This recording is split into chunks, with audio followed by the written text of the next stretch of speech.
तो देखिए अपने 27 लेक्चर कंप्लीट हो गए हैं और पिछली क्लास में अपन ने जो लेंस है उसके द्वारा अपना परिणामी फोकस दूरी जो संयोजन लेंसों के संयोजन की जो परिणामी फोकस दूरी और लेंसों के संयोजन की जो परिणामी शक्ति है उसकी डेरिवेशन की थी। इससे पहले lens maker formula lens equation की थी, यानी अपनी जो लेंस का जो पार्ट है वो अब कंप्लीट हो जाता है।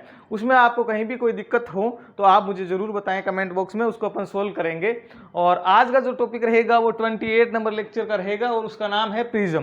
प्रिज्म जो है वो बहुत ही इंपॉर्टेंट टॉपिक है, पहली बात तो ये। दूसरी बात यह है कि बहुत ही इंटरेस्टिंग है। पहली बात पर आता हूँ कि बहुत ही इंपॉर्टेंट क्यों है। इंपॉर्टेंट इस वजह से है कि इसमें जो आने वाली चीज़ें हैं, जो कंसेप्ट है इसमें काम में आने वाले, वो कंसेप्ट अपनी ज़िंदगी में एयरफोर्स नेवी कोई भी एग्जाम हो सब में काम आना है। कि भाई प्रिज्म का जब अपवर्तन होता है प्रकाश का तो तरंग दैर्ध्य, वेग, विचलन कोण, विचलन कैसे होता है, ये सब जो बातें हैं आगे भी बहुत काम आनी है ज़िंदगी में, इसलिए ये है इंपॉर्टेंट। दूसरी चीज़ इसमें एक डेरिवेशन आती है जो शायद आज नहीं हो पाएगी, अगली क्लास में होगी, बहुत बड़ी है। वो होती है कि प्रिज्म का जो अपवर्तनांक होता है उसका जो एक फॉर्मूला डेराइव करना होता है, वो जो फॉर्मूला है वो बोर्ड क्लास में पूछा जाता है हर 2-3 साल बाद, तो वो इंपॉर्टेंट है। दूसरी बात इस वजह से इंपॉर्टेंट और इंटरेस्टिंग क्यों है। इंटरेस्टिंग मैंने बता ही दिया कि इसमें जो आने वाली सारी चीज़ें हैं वो बहुत ही इंटरेस्टिंग है। कि भाई प्रकाश का जब अपवर्तन होता है तो उसका वेग क्यों बदल जाता है, कैसे बदल जाता है, क्या होता है उसमें, ये सब पढ़ेंगे, इसलिए इंटरेस्टिंग है। ठीक है, तो आज का इंपॉर्टेंट और इंटरेस्टिंग दोनों है। तीसरी चीज़ ये सिंपल भी है, ज़्यादा हार्ड नहीं है, आसान भी है। बहुत अच्छे से पढ़ाएंगे तो बहुत आसान भी लगेगा, तो उसकी भी कोई टेंशन नहीं है। इसलिए आप ध्यान से पढ़ना, आराम से पढ़ेंगे। पहली चीज़ इसमें पढ़ेंगे अपन डेफिनेशन, उसके बाद में इससे अपवर्तन क्या होता है, बेसिक कंसेप्ट क्या होता है वो पढ़ेंगे। उसके बाद में आज अपन पढ़ेंगे प्रकाश का जो प्रक्षेपण या विक्षेपण जो होता है वो क्या होता है और प्रिज्म से वो कैसे होता है, ये सब पढ़ेंगे। तो शुरुआत करते हैं अपन पहली डेफिनेशन से। डेफिनेशन क्या है, देखिए परिभाषा ये है, यहाँ लिख रखी है मैंने कि प्रिज्म एक ऐसी पारदर्शी समांगी माध्यम यानी कांच से बनी हुई एक प्रकाशिकीय युक्ति है, प्रकाश से संबंधित युक्ति है, जिसमें 3 तो आयताकार फलक होते हैं तथा 2 त्रिभुजाकार फलक होते हैं।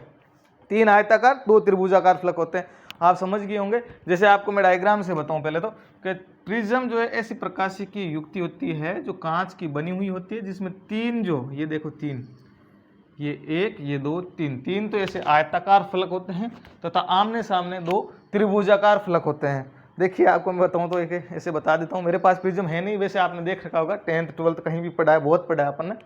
तो देखिए मैं आपको बताता हूँ प्रिज्म ये है। देखिए आप मुझे ये मत बोल दीजिएगा कि यार बच्चों जैसे क्यों पढ़ा रहे हो, क्योंकि मैं आपको समझा रहा हूँ, समझाना चाह रहा हूँ, इसलिए बता रहा हूँ कि प्रिज्म एक ऐसी प्रकाशिकी युक्ति है जो कांच की बनी होती है। ये कांच की है समझो, जिसमें 3 आयताकार फलक, देखिए ये पहला एक आयताकार फलक, 2 आयताकार फलक, 3 आयताकार फलक, जिसमें 3 आयताकार फलक होते हैं तथा 2 जो त्रिभुजाकार, ये त्रिभुज जैसा 2, पहला ये दूसरा ये, जिसमें 2 त्रिभुजाकार फलक होते हैं, तो उसे बोलते हैं प्रिज्म। अब नहीं भूलोगे कि प्रिज्म एक ऐसी आयताकार या फिर प्रकाशिकी की युक्ति होती है जिसमें 3 आयताकार फलक होते हैं और 2 त्रिभुजाकार फलक होते हैं, उसे क्या बोलते हैं, प्रिज्म। समझ में आया? तो ये चीज़ तो आपको बहुत ईजी थी, समझ में आ गई। अब दूसरी बात, ये तो पहला टॉपिक था, दूसरा मैं अगर पढ़ूँ तो पढ़ूंगा प्रिज्म से अपवर्तन। प्रिज्म से अपवर्तन, या फिर ऐसे भी बोल सकता हूँ basic concept of prism, basic concept of prism.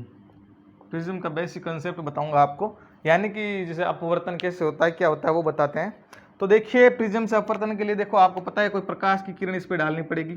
तो ये कोई प्रकाश की किरण है, जैसे यहाँ से मैंने इस पर डाल दी, प्रिज्म पे आपतुत हुई, इधर से आई। अब आपको पता है ये 2 फलक आयताकार फलक है, जो आयताकार फलक है वो अपवर्तक पृष्ठ कहलाते हैं। अपवर्तक पृष्ठ यानी कि रिफ्लेक्टेड प्लेन, अपवर्तक पृष्ठ, अपवर्तक पृष्ठ। अपवर्तक पृष्ठ कौन से, एक तो देखो ये है, दूसरा ये 2 अपवर्तक पृष्ठ ध्यान में रखना, ठीक है। तो प्रिज्म में ये 2 अपवर्तक पृष्ठ होते हैं। तो जब प्रकाश की किरण इस अपवर्तक पृष्ठ पर गिरती है तो आपको पता है क्या होता है, उसका सब कुछ पढ़ा चुका हूं तो सब पता है आपको कि इसका होगा अपवर्तन। अपवर्तन होगा और यहाँ पे देखिए एक अभिलंब होगा, आपको पता है कि यहाँ पे अभिलंब होगा, एक ऐसे एक अभिलंब होगा, जिसे N1 नाम दे दूं मैं, N1, ये कोई अभिलंब होगा। तो आपको जो पता है कि प्रिज्म की प्रकाश किरण जब ये बाहर वायु है, ये कांच का बना हुआ है, तो ये विरल, पहले वाला आपको पता है विरल माध्यम है क्योंकि ये वायु है, ये जो खुद है वो सघन माध्यम है क्योंकि ये कांच का बना है। जब प्रकाश किरण विरल माध्यम से सघन माध्यम में प्रवेश करती है तो क्या होता है, उसके वेग में कमी आती है और वेग में कमी आने की वजह से वो जो है इससे अभिलंब की ओर झुकेगी, यानी कि इसको जाना तो इधर था आगे की तरफ, ऐसे इधर जाना था, लेकिन ये इधर नहीं जाएगी, ये जो है अभिलंब की ओर झुक जाएगी, इधर झुक जाएगी, इसलिए इसका क्या होगा, अपवर्तन होगा और ये प्रकाश की किरण ऐसे चली जाएगी। समझ में आया? तो ये जो है ये कौन सी प्रकाश की किरण है, ये आपको पता है कि मैं आपतित प्रकाश की किरण है। ये बेसिक कंसेप्ट आपको आते भी है लेकिन बताना जरूरी है। आपतित प्रकाश किरण, आपतित प्रकाश किरण यानी कि बोलूँ तो इंसिडेंट रे, आपतित प्रकाश की किरण है। दूसरी चीज, ये प्रकाश किरण कौन सी है, अपवर्तित प्रकाश किरण, क्योंकि इसका अपवर्तन हुआ तो इसको मैं कौन सी प्रकाश की किरण बोलूँगा, अपवर्तित प्रकाश की किरण। कहाँ लिखूँ मैं इसको, कहाँ लिखूँ यार, आप यहाँ पे देखो, इसको यहाँ पे नहीं लिखता हूँ मैं, यहाँ पे लिखता हूँ आपको, ये दे दो P और ये Q, जो PQ है, PQ है वो आपतित प्रकाश की किरण है, तो वहाँ पे क्योंकि भीड़ हो जाएगी, आपतित प्रकाश किरण IR, ठीक है, यहाँ से मिटा देता हूँ मैं, ये आपतित प्रकाश किरण PQ। फिर QR, ये जो QR है वो क्या है, अपवर्तित प्रकाश की किरण, तो यहाँ पे लिख देता हूँ QR जो है वो अपवर्तित प्रकाश किरण, अपवर्तित, ताकि वहाँ भीड़ ना हो, अपवर्तित अलग से लिख रहा हूँ मैं, प्रकाश, अपवर्तित प्रकाश किरण, ठीक है। अपवर्तित प्रकाश किरण मतलब रिफ्लेक्टेड रे, RR जिसे बोलते हैं, रिफ्लेक्टेड रे, अपवर्तित प्रकाश किरण, ठीक है। उसके बाद आपको पता है कि यहाँ पे कांच से वापस ये बाहर जाएगी, यानी कि इस विरल माध्यम, ये जो सघन माध्यम था उसमें से वापस विरल माध्यम में प्रवेश करेगी। तो जब सघन माध्यम से वापस विरल माध्यम में प्रवेश करेगी तो उसका क्या होगा, हाँ, अपवर्तन होगा। और अपवर्तन जब होता है तो आपको फिर वही बात कि ये जो है अभिलंब बना होगा यहाँ पे N2, अपवर्तन होगा, लेकिन अब की बार विरल, सघन से विरल में प्रवेश कर रही है, तो सघन से विरल में प्रवेश करती है तो पतले माध्यम में उसका वेग ज़्यादा होगा, और वेग ज़्यादा होने से इसको रियल में देखो, जाना तो ऐसे था, मतलब कि ये से आ रही है, ऐसे आ रही है, जाना तो इसको ऐसे था, लेकिन ये ऐसे नहीं जाएगी, इसका क्या हो जाएगा, अब की बार अपना हो जाएगा इसका ऐसे, इधर चली जाएगी, यानी कि ये अभिलंब से क्या हो जाएगी, इधर नहीं जाके नीचे चली जाएगी, दूर हो जाएगी, अभिलंब से दूर हो जाएगी। और ये जो प्रकाश की किरण कहलाती है वो कहलाती है निर्गत, निर्गत। यहाँ पे लिख लेता हूँ PQR हो गया, अब मैं इसको दे दूँ S, PQRS। तो PS जो है, PS उसको क्या बोलते, ध्यान में रखना, निर्गत प्रकाश किरण, निर्गत प्रकाश किरण, इमर्जेंट रे जो बोलते हैं, ER, इमर्जेंट रे, ठीक है। तो ये जो है ये होगी निर्गत प्रकाश की किरण, ध्यान में रहेगा। उसके बाद में आता है कि एक आता है अपना विचलन कोण, प्रिज्म में विचलन कोण क्या होता है वो बताता हूँ, बेसिक सारी बता रहा हूँ मैं। विचलन कोण क्या होता है, देखिए ऐसे, इसको मैं पीछे बढ़ाऊँ, इसको मैं आगे बढ़ाऊँ, तो यहाँ पे जो कोण बनेगा, ये यहाँ पे जो कोण बन रहा है ये कोण कहलाता है विचलन कोण, ये भी विचलन कोण, विचलन कोण ये कहलाता है, इसको ध्यान में रखना, क्या बोलते हैं, विचलन कोण, विचलन कोण मतलब कि डाइवर्जेंट एंगल, विचलन कोण यानी कि, अब विचलन कोण हो गया कौन सा, लेकिन अब परिभाषा अगर आपको याद रखनी हो तो आप लिख लीजिएगा, फिर याद रख लीजिए कि ये कौन सी थी, ये तो अपने प्रकाश किरण थी आपतित, और ये कौन थी, निर्गत। तो आपतित प्रकाश की किरण और निर्गत प्रकाश की किरण के बीच जो बनने वाला कोण है वो कहलाता है विचलन कोण। देखिए इसको पीछे बढ़ाऊंगा, इसको आगे बढ़ाऊंगा, तो जो इनके बीच जो कोण बन रहा है वो होता है ये, डेल्टा से इसे डिनोट करते हैं, इसे डेल्टा बोलते हैं, कि आपतित प्रकाश की किरण और जो निर्गत प्रकाश की किरण है, इमर्जेंट रे है, उसके बीच जो बनने वाला कोण क्या कहलाता है, विचलन कोण। तो ध्यान में रखना, डेल्टा यहाँ पे लिख लेता हूँ, डेल्टा बराबर क्या हो गया, विचलन कोण। अलग से लिखूँ तो पता चल गया आपको विचलन कोण। देखिए लेक्चर बड़ा हो सकता है लेकिन मैं पूरा बेसिक से समझा रहा हूँ धीरे धीरे। विचलन कोण, तो ये विचलन कोण हो गया, समझ में आया भाई साहब। अब बात करेंगे अपन भाई साहब की, एक होता है अपना प्रिज्म कोण। प्रिज्म कोण क्या होता है, प्रिज्म कोण जो होता है वो देखिए ये होता है, ए से डिनोट करते हैं प्रिज्म कोण। तो प्रिज्म कोण होता है, प्रिज्म के दो अपवर्तक पृष्ठों के बीच जो बनने वाला कोण है वो कहलाता है प्रिज्म कोण। याद में रखना, यदि दो अपवर्तक पृष्ठ ये है चाहे ये है, कोई से भी हो, प्रिज्म की जो दो अपवर्तक पृष्ठ हैं उनके बीच में बनने वाले कोण को प्रिज्म कोण कहते हैं। परिभाषा याद रख लीजिएगा साहब, लिख लो आप, कि प्रिज्म के दो अपवर्तक पृष्ठों के बीच में बनने वाले कोण को प्रिज्म कोण कहते हैं। याद रखना, यहाँ अलग से लिख रहा हूँ, यहाँ भी बता रहा हूँ, ये जो है वो है प्रिज्म कोण। तो ये थी इसकी बेसिक कंसेप्ट और इसमें कैसे अपवर्तन होता है, ये सब बातें थी जो मैंने आपको बताई। अब अगला जो टॉपिक रहेगा अपना वो रहेगा प्रिज्म द्वारा प्रकाश का वर्ण विक्षेपण या फिर परिक्षेपण, कुछ भी बोल दो, ये अगला टॉपिक रहेगा। ये अब तक का था बहुत ही आसान था, आगे का भी बहुत ही आसान होगा। देखिए बताते हैं आपको प्रिज्म से वर्ण विक्षेपण कैसे होता है। ठीक है, वर्ण विक्षेपण या प्रक्षेपण बोलते हैं। यहाँ पे लिखता हूँ आपका टॉपिक प्रिज्म से प्रक्षेपण या फिर इसे वर्ण विक्षेपण कुछ भी बोल सकते हैं आप, है ना। प्रिज्म से प्रक्षेपण या फिर प्रकाश का वर्ण विक्षेपण, ये अपन पढ़ेंगे अगला टॉपिक। बहुत ही शानदार है, इंटरेस्टिंग है, ध्यान से पढ़िएगा। प्रिज्म से वर्ण विक्षेपण या प्रिज्म से प्रक्षेपण क्या होता है, पहली चीज़ इसकी डेफिनेशन आएगी अपनी। तो देखिए भाई साहब, डेफिनेशन क्या होती है, उसको समझाने के लिए पहले आपको डायग्राम समझाना जरूरी है। तो मैं डायग्राम आपको समझाता हूँ। देखिए डायग्राम कैसा है इसका, जैसे प्रिज्म आपको पता है कैसा होता है। पहले मैं आपको प्रिज्म बनाता हूँ, यहाँ पे बनाता हूँ। ये देखो यहाँ कैसे बनाता हूँ, यहाँ पे बना देता हूँ यार। यहाँ पे देखिए ये मैंने प्रिज्म बनाया, छोटा सा ही बहुत है।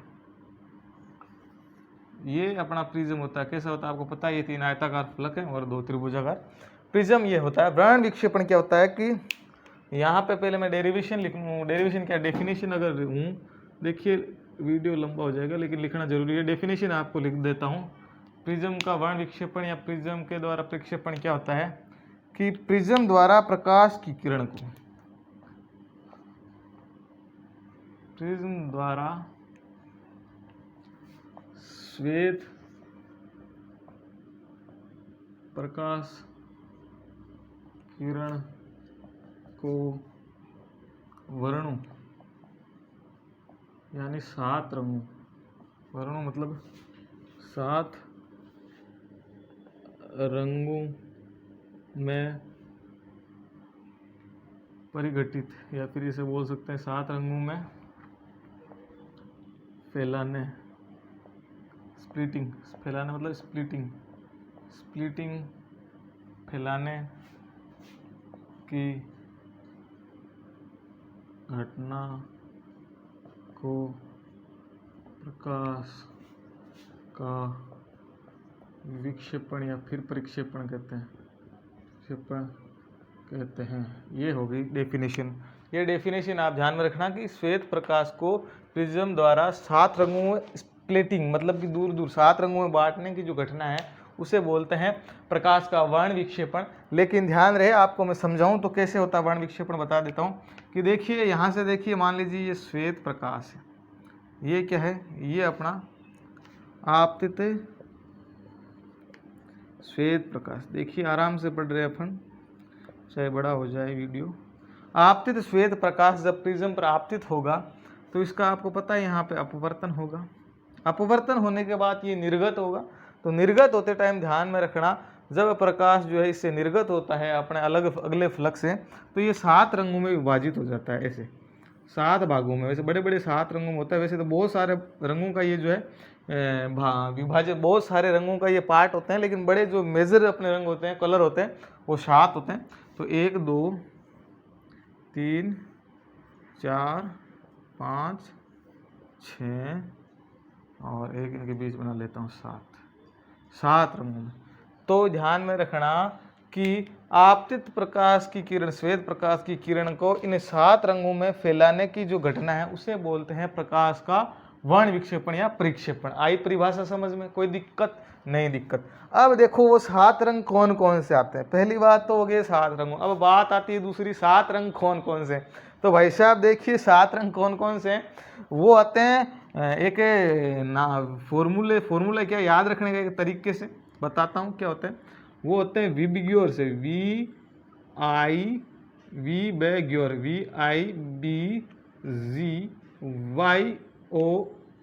विबिग्योर, इस तरह होते हैं विबिग्योर से। ठीक है, विबिग्योर से होते हैं ये 7 रंग का 7 रंग जो बंटते हैं। अब एक चीज़ आप ध्यान में रखना कि जो मैंने तो ऐसे सही नहीं बनाया है, इसको रेड इतना ऊपर नहीं होता है, वैसे नीचे होता है, ये सारा का सारा पार्ट जो है वो सब नीचे होता है, ऐसे होते हैं। तो 7 रंगों में बांटने की जो घटना होती है वो होती है विबग्योर। विबग्योर जो है इसमें वी क्या होता है, वी मतलब होता है वॉयलेट यानी कि बैंगनी, ये बैंगनी होता है, याद में रखना, लिख लेना आप। वी मतलब वॉयलेट बैंगनी, आई मतलब इंडिगो यानी कि जामुनी कलर, बी मतलब ब्लू यानी कि हरा वो अपना नीला कलर, जी मतलब ग्रीन, ग्रीन मतलब कि अपना हरा कलर, वाई मतलब येलो, येलो मतलब पीला कलर, और ओ मतलब ऑरेंज, ऑरेंज कलर जो होता है संतरा कलर वो, और आर मतलब रेड। तो याद रखना इन 7 रंगों में बांटता है। कौन कौन से 7 हो गए, violet, indigo, blue, green, yellow, orange, red. यानी कि वोलेट बैंगनी, जामुनी, हरा वो अपना नीला, हरा, पीला और नारंगी या संतरा, कुछ भी बोल दो, संतरा कलर, और ये हो गया रेड। इन 7 रंगों में बांटता है। तो पता चल गया, इसको विबग्योर बोलते हैं। यहाँ पे मैं लिख देता हूँ नीचे, VIBGYOR, विबग्योर। याद रखने का तरीका है ये, कौन कौन से 7 रंग होते हैं। बात आ गई 7 रंगों की। अब बात ये आती है कि इन 7 रंगों में से विचलन कोण किसका ज़्यादा होता है। विचलन कोण देखिए, इसमें जो बेंडिंग होती है वो सबसे ज़्यादा इसमें होती है। याद रखना, मैं ऐसे इसको मुझे ऐसे बनाना चाहिए था सबको नीचे, लेकिन मैंने ऊपर कर दिया, ये थोड़ी सी मिस्टेक हो गई, क्या मिटाऊँ अब, ध्यान में रखना।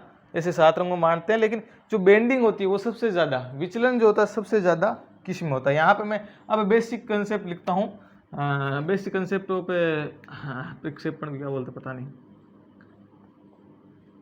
प्रक्षेपण के आधारभूत नियम। हाँ, प्रक्षेपण को splitting, basic rule of splitting, splitting के रूल जो है वो क्या क्या हैं वो बताता हूँ मैं आपको। रूल ये है साहब कि ये 7 रंगों में बांटते हैं, लेकिन इनमें पहली चीज़ जो सबसे ज़्यादा विचलन, पहली चीज़ लिखता हूँ, सबसे ज़्यादा विचलन किस में होता है। सबसे ज़्यादा विचलन ध्यान में रखना नीचे वाले में होता है, ये ध्यान में रखना, जो नीचे वाला है इसमें विचलन सबसे ज़्यादा होता है। और जैसे जैसे ऊपर जाएंगे विचलन का मान बढ़ता जाएगा। ऊपर की तरफ क्या बढ़ेगा, ऊपर की तरफ जाएंगे तो विचलन का मान बढ़ेगा, सबसे ज़्यादा विचलन कोण जो होता है उसका मान बढ़ेगा, ऊपर की तरफ जाएंगे, ये ध्यान में रखना, ठीक है। विचलन कोण डेल्टा, तो सबसे ज़्यादा जो है विचलन किसका होता है, ध्यान में रहेगा कि अरे यार ऊपर की तरफ कैसे बढ़ेगा, नीचे की तरफ बढ़ेगा, सॉरी। सबसे ज़्यादा विचलन कौन इसका है, अपना वोयलेट, वोयलेट का मतलब बैंगनी, बैंगनी का सबसे ज़्यादा विचलन किसका हो गया, बैंगनी का, वी का। तो इसके बाद दूसरी बात आती है, सबसे कम विचलन, सबसे कम विचलन किसका हो गया, लाल, रेड का। समझ में आ गया। तो विचलन कोण का मान ध्यान में रखना, ऊपर की तरफ जो जाएंगे वैसे वैसे घटेगा और नीचे की तरफ बढ़ेगा। तो वोयलेट का जो है, तो यहाँ पे मैं अगर इसको लिखूँ, तीसरे पॉइंट में लिखना चाहूँ, तो विचलन कोण जो ये होता है, ये किसका ज़्यादा होया, वोयलेट का ज़्यादा। उसके बाद में विबग्योर, आई का और कम, उसके बाद में जो बी है उसका और कम, और उसके बाद में जो डेल्टा जी है उसका और कम, और उसके बाद में जो डेल्टा वाई है उसका और कम, और उसके बाद में जो डेल्टा ओ है उसका और कम, और उसके बाद में डेल्टा जो आर है उसका और कम। ये हो गया विचलन कोण का पार्ट। समझ में आ गया आपको। अब यहाँ से जगह नहीं है, मैं थोड़ा मिटा रहा हूँ। ये विचलन कोण की बात होगी। उसके बाद में आगे किसकी बात करूँ, आगे बात करूँ विचलन कोण के बाद आता है अपवर्तनांक। अपवर्तनांक किस रंग के लिए ज़्यादा होता है। तो दूसरी तीसरी चीज़ याद रखना, चौथी चीज़, तीसरी चीज़ लिख दूँ या चौथी चीज़ जो लिख रहा हूँ मैं, चौथी चीज़ ध्यान में रखना, जो अपवर्तनांक होता है वो भी किसका ज़्यादा, अपवर्तनांक भी इसका ही ज़्यादा होता है, वोयलेट का। एन वी ज़्यादा होता है, उससे ज़्यादा होता है नीचे होता है एन आई, उससे कम होता है एन लिख दो, या म्यू से भी लिखते हैं कहीं के, आप म्यू में कन्फ्यूज़ नहीं होना। म्यू मतलब ये ऐसा होता है, म्यू कैसा होता है, ऐसा म्यू होता है, तो म्यू से भी इसको लिख सकते हैं, तो म्यू बी। उसके बाद में है जो है एन वाई, जी वाई क्या जी, उसके बाद में है एन वाई, उसके बाद में एन ओ, और उसके बाद में एन आर। यानी कि जो अपवर्तनांक होता है वो सबसे कम किसके लिए होता है, रेड कलर के लिए। ये आप कैसे याद रखोगे, ये डेरिवेशन भी आगे आएगी। याद रखना, जो विचलन कोण होता है, विचलन कोण जो डेल्टा होता है वो समानुपाती होता है अपवर्तनांक के। अपवर्तनांक विचलन कोण डेल्टा समानुपाती होता है एन अपवर्तनांक, याद रखना इस वजह से, यानी कि जिसका विचलन कोण ज्यादा उसका अपवर्त, जो समानुपाती होते हैं तो वो दोनों होते हैं, वो ये ज्यादा तो ये भी ज्यादा होगा। अगर व्युत्क्रमानुपाती होता तो ये उल्टा हो जाता, ये ज्यादा तो ये कम होता, लेकिन याद रखना दोनों समानुपाती है, इसका ये समानुपाती का निशान है। तो जिसका विचलन कोण ज्यादा उसका अपवर्तनांक ज्यादा। तो ये हो गया पहली चीज तो विचलन कोण की। दूसरी चीज जो ये अपवर्तनांक की, तो अपवर्तनांक जो है वो ध्यान में रखना कि विचलन कोण जिसका ज्यादा उसका अपवर्तनांक ज्यादा। तो यानी कि नीचे की तरफ जब आएंगे तो विचलन कोण भी बढ़ेगा, पहली चीज। दूसरी चीज क्या बढ़ेगा, इसका अपवर्तनांक भी बढ़ेगा। अपवर्तनांक, अपवर्तनांक जो है वो भी नीचे की तरफ आएंगे तो बढ़ेगा। ये नीचे की तरफ मैंने निशान रख दिया, याद रखना नीचे की तरफ वो भी बढ़ेगा, ध्यान में रखना।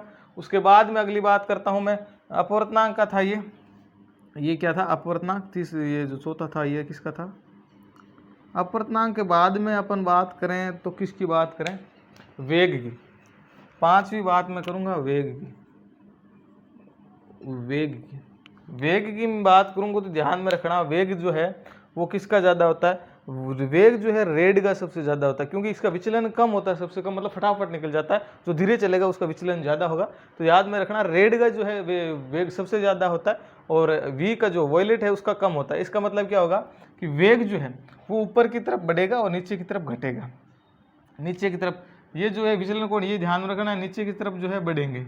ये सारी चीज़ें ये दोनों चीज़ें किधर बढ़ेगी, अरे यार कैसे लिखूँ मैं इनको, आपको ऐसे समझा देता हूँ। वेग जो है वो याद रखना आप जैसे जैसे ऊपर जाओगे वैसे वैसे बढ़ेगा। इधर यहाँ पे लिख देता हूँ, अच्छा ऊपर की तरफ जैसे जैसे जाओगे क्या बढ़ेगा, वेग ऊपर की तरफ बढ़ेगा, विचलन कोण और अपवर्तनांक नीचे की तरफ बढ़ेंगे। तो वेग जो है वो ऊपर की तरफ बढ़ेगा।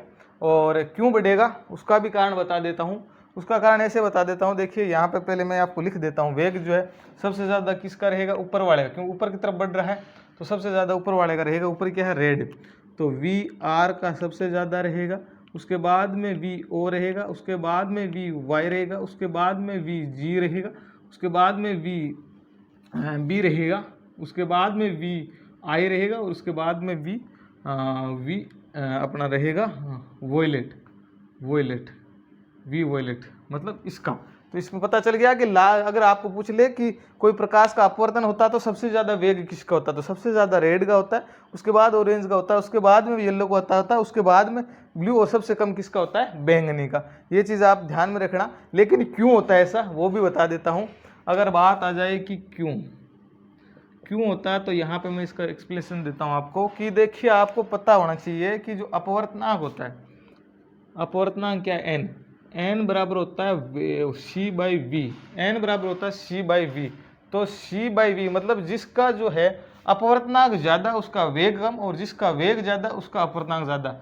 यहाँ से आपको पता चल गया होगा कि जो अपवर्तनांक होता है, अपवर्तनांक जो होता है अपवर्तनांक सही, अपवर्तनांक जो होता है वो व्युत्क्रमानुपाती होता है वेग के। यहाँ से देखिए तो जिसका वेग ज़्यादा, यानी कि इसका वेग ज़्यादा है तो इसका अपवर्तनांक कम। एन वी का सबसे ज़्यादा, वॉयलेट का सबसे ज़्यादा अपवर्तनांक है तो इसका सबसे ज़्यादा कम जो है वेग होगा। रेड जो इस अपवर्तनांक देखिए सबसे ज़्यादा कम किसका है, अपवर्तनांक सबसे कम है रेड का, इसका मतलब रेड का अपवर्तनांक सबसे कम है तो उसका वेग सबसे ज़्यादा होगा, यानी कि रेड का वेग सबसे ज़्यादा होता है। इस वजह से ध्यान में रखना वेग जिसका कम है उसका अपवर्तनांक ज़्यादा, जिसका अपवर्तनांक ज़्यादा है उसका वेग कम होगा। ये ध्यान में रखना, इस वजह से हुआ। ठीक है, तो वेग का जो अपना क्राइटेरिया रहेगा कौन बड़ा लेस देन ग्रेटर देन का वो रहेगा। ये 6 नंबर पे मैं बात करूँ तो किसका करूँगा, वेग हो गया, अपवर्तनांक हो गया और विचलन कोण हो गया। अब बचा अपना, मैं बताऊँ आपको तरंगदैर्ध्य, जिसे बोलते हैं वेवलेंथ।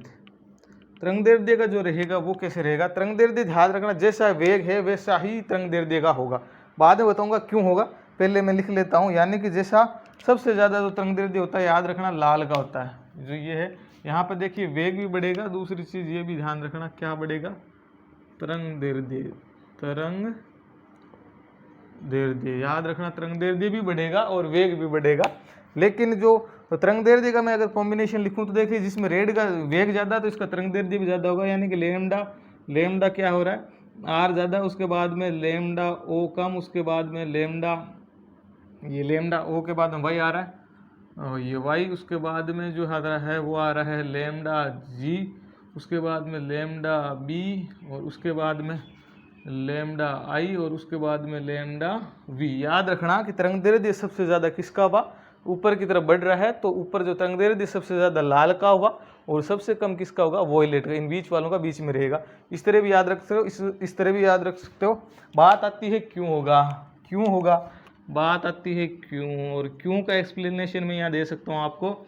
आपको पता है कि जो तरंगदैर्ध्य होता है लेमडा बराबर होता है फ्रीक्वेंसी यानी आवर्ती गुणा वेग, यानी कि तरंगदैर्ध्य बराबर आवर्ती एफ यानी फ्रीक्वेंसी आवर्ती है, याद रखना, हिंदी में लिख लेना आप। तरंगदैर्ध्य बराबर आवर्ती गुणा वेग होता है, लेकिन जो आवर्ती होती है वो जो होती है वो बदलती नहीं है। किसमें, आपको पता है अपवर्तन में आवर्ती नहीं बदलती, आवर्ती नहीं बदलती, बोर्ड छोटा है यहीं लिख रहा हूं। आवर्ती जो है वो पता है आपको अपवर्तन की घटना में आवर्ती नहीं बदलती। ये बात मैंने आपको पहले भी याद रखवाई थी जब अपवर्तन बढ़ा रहा था, तो ध्यान में रखना अपवर्तन की घटना में आवर्ती नहीं बदलेगी। इसका मतलब इसका कोई रोल नहीं है। इसका मतलब ये सीधा सीधा हो गया कि जो तरंगदैर्ध्य है, जो अपना तरंगदैर्ध्य है, तरंगदैर्ध्य वो सीधा सीधा जो समानुपाती है वेग के। तरंगदैर्ध्य जो है वो समानुपाती है, समानुपाती का निशान है ये। तरंगदैर्ध्य समानुपाती है वेग, यानी कि जिसका तरंगदैर्ध्य ज्यादा उसका वेग ज्यादा, जिसका वेग ज्यादा उसका तरंगदैर्ध्य ज्यादा। इसी वजह से इसका वेग ज्यादा था तो इसका ही तरंगदैर्ध्य ज्यादा होगा, और इसका तरंगदैर्ध्य कम था तो याद रखना कि समानुपाती, इस वजह से इसका वेग कम होगा। तो सब चीज़ कंप्लीट हुई, इसीलिए इंटरेस्टिंग था। ये सारी चीज़ें आपको कहीं एग्जाम में दे नहीं रखोगी, आपको ध्यान में रखना होगा कि श्वेत प्रकाश में 7 रंग होते हैं खुद में। कौन कौन से होते हैं, ये विबिग्योर से होते हैं, violet, indigo, blue, green, yellow, orange और रेड, ये 7 रंग होते हैं, ये ध्यान में रखना। उसके बाद में पहली बात होती है कि विचलन कोण, फिर से रिपीट कर रहा हूँ, विचली कोण सबसे ज्यादा किसका होता है। तो आप ऐसे निशान 2 तीर बना लो, एक नीचे की तरफ बना लो अपने हिसाब से कॉपी में, एक ऊपर की तरफ बना लो। तो कौन कौन से नीचे बढ़ेंगे, ये तो जो है याद रखना नीचे बढ़ेंगे, नीचे की ओर बढ़ेंगे, ठीक है। कौन कौन से जो है नीचे की तरफ बढ़ेंगे विचलन कोण और अपवर्तनांक। और जो ये तरंगदैर्ध्य है ये जो है वो क्या होंगे, ये जो है वो ऊपर बढ़ेंगे। यहाँ पे लिख देता हूँ, ऊपर की ओर बढ़ेंगे। ऊपर की ओर कौन कौन सी चीज बढ़ेगी, वेग बढ़ेगा और तरंगदैर्ध्य। तो ऐसे भी याद रख ले तो कि विचलन कोण जो होता है उसका क्रम ये होता है कि वोयलेट का सबसे ज्यादा होता है और रेड का सबसे कम होता है। यानी कि जैसे जैसे नीचे आएंगे वोयलेट का सबसे ज्यादा होता है विचलन कोण और रेड का सबसे कम होता है, पहला पॉइंट। दूसरी पॉइंट आती है अपवर्तनांक किसका ज्यादा, तो अपवर्तनांक सबसे ज्यादा नीचे की ओर बढ़ेगा तो नीचे वाले का सबसे ज्यादा होगा, ऊपर वाले का सबसे कम। यानी कि दूसरा जो अपवर्तनांक का ये रहा, वोयलेट का सबसे ज्यादा रहेगा और रेड का सबसे कम। कंप्लीट। तीसरी चीज ये रहेगा क्यों, इसका कारण ये है कि विचलन कोण जो अपवर्तनांक के समानुपाती, इस वजह से रहेगा। क्यों का कारण आपको मिल गया। उसके बाद वेग की बात कर रहा हूं तो वेग जो है वो रेड का सबसे ज्यादा रहेगा, यानी कि ऊपर वाले का। ये देखिए निशान यहां से लिख लीजिए, आप अपनी कॉपी बना लें। वेग जो है वो ऊपर वाले का सबसे ज्यादा रहेगा और नीचे वाले का कम, तो इसलिए जो फटाफट निकल जाएगा, तो उसका विचलन कोण ही कम है इसलिए वो फटाफट निकल जाएगा। और उसका वेग जो है सबसे ज्यादा रहेगा, रेड का सबसे ज्यादा और वोयलेट का सबसे कम। कारण ये रहा क्योंकि अपवर्तनांक जो है वो किसका ज्यादा, देखिए वोयलेट का सबसे ज्यादा। जिसका अपवर्तनांक ज्यादा उसका वेग कम, लेकिन जिसका वेग सबसे कम वेग रेड का। रेड जिसका वेग सबसे कम होगा उसका अपवर्तनांक सबसे ज्यादा होगा, क्योंकि अपवर्तनांक व्युत्क्रमानुपाती होता है वेग से, तो अपवर्तनांक सबसे कम रेड का है। इसी वजह से वेग जो है सबसे ज्यादा किसका होगा, रेड का होगा। ये पता चल गया। उसके बाद में तरंगदैर्ध्य सबसे ज्यादा रेड का, लाल का, और सबसे कम जो है वोयलेट बैंगनी का। कारण ये है क्योंकि तरंगदैर्ध्य समानुपाती होता है वेग का, तो जिसका वेग ज्यादा है उसका तरंगदैर्ध्य ज्यादा। तो रेड का वेग ज्यादा है अपना, तो तरंगदैर्ध्य भी वेग जो है रेड का ज्यादा। समझ में आ गया। ऊपर की तरफ आप तीर बना लेना कि नीचे वाले का तरंगदैर्ध्य सबसे कम होता है, ऊपर वाले का सबसे ज्यादा होता है। इसका मतलब वी बिग्योर में इसका कम। इन दोनों में अगर आपको पूछ ले कि ब्लू का ज्यादा है या फिर ग्रीन का ज्यादा तरंगदैर्ध्य, आप बता दोगे कि अपना ग्रीन का ज्यादा। अगर आपको पूछ लिया जाए कि भाई साहब प्रिज्म से अपवर्तन के समय विचलन कोण जो है वो इंडिगो कलर का ज्यादा होगा या येलो का, तो आप यहाँ पे निशान से इस तरह याद रख सकते हो, या फिर यहाँ भी देख लो कि इंडिगो का जो है विचलन कोण नीचे की तरफ जाने पर बढ़ रहा है, तो इंडिगो का विचलन कोण ग्रीन से ज्यादा होगा। इंडिगो विचलन कोण ये रहा, ये इंडिगो विचलन कोण ये ग्रीन का तो ज़्यादा है, इंडिगो का विचलन कोण ग्रीन से ज़्यादा होगा। तो ये सारी चीज़ें बेसिक कंसेप्ट थे और बेसिक रूल्स थे, विक्षेपण की परिभाषाएं थी, वो अपन ने कंप्लीट की है। अब अपनी एक डेरिवेशन है इसकी अपवर्तन से अपवर्तनांक निकालने की प्रिज्म से, वो पढ़ेंगे। यहाँ तक अगर आप में इसमें कहीं भी कोई दिक्कत हो तो आप मुझे बता सकते हो, और पढ़ने में जो आपको कैसा लगा वो भी मुझे बता सकते हो। ठीक है, थैंक यू।